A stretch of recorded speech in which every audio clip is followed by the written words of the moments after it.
বেশ বহু বছর এনবিআরকে জবাবদিহির আওতায় আনা হয় নাই।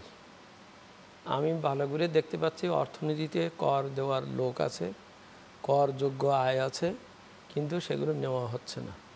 কেন নেওয়া হচ্ছে না, কেন তারা দিচ্ছে না, কেন এটা হচ্ছে না, এ ব্যাপারে এখন মনে হয় সমগ্র জাতিকে একটা বোঝাপড়ার মধ্যে যেতে হবে। আমার ট্যাক্স জিডিপি রেশিও যখন কম বলি, তার মানে হচ্ছে আমার ইকোনমিতে জিডিপি গ্রোথ বা সব কিছু আছে, কিন্তু আমার ট্যাক্স কম, সেই জন্য ট্যাক্স জিডিপি রেশিওটা কম 7। ওই নেপালের যদি 22-15 হতে পারে, ভারতের হতে পারে, হ্যাঁ হ্যাঁ আমার চেয়ে কম। কেন কম? Means it is a diagnostic. এটা এটা একটা উপসর্গ, এই যে আমার অর্থনীতিতে বিরাট একটা বৈষম্য হয়ে আছে ট্যাক্স জাস্টিসের ক্ষেত্রে। অর্থাৎ যার দেওয়ার কথা তার কাছ থেকে আমি নিচ্ছি না, বা সে দিচ্ছে না, সে এড়িয়ে যাচ্ছে, আর যে দেয় তার উপরে আমি যে চাপ ফেলছি। তুমি গতবার 25 টাকা দিয়েছিলে, এবার তোমার 30 টাকা দিতে হবে। বলছে ভাই আমার ব্যবসা হয়নি, আমি কোত্থেকে দেবো, জানি নে, আমার এটা এই গ্রোথ এটা দিই।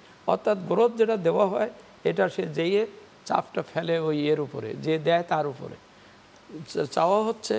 এবার এটাই সংস্কার, আপনি লক্ষ্য রাখবেন, এবার আমাদের ব্যয়ের বাজেট কমানো হয়েছে, কিন্তু আয়ের বাজেট কিন্তু বাড়ানো হয়েছে, প্রোরাটাভাবে বাড়ানো হয়েছে ওই জন্যই যে আমরা ওইটা লোকেট করতে চাচ্ছি, যে তুমি কেন রেভিনিউ পাচ্ছ না, কেন নিচ্ছ না, কেন চারিধার দিয়ে লোক ঘুরে বেড়াচ্ছে, কেন 50,000 কোটি টাকা ভ্যাট ফাঁকি দিয়ে এইটা তুমি এখন উদ্ধার করে বলছো কেন?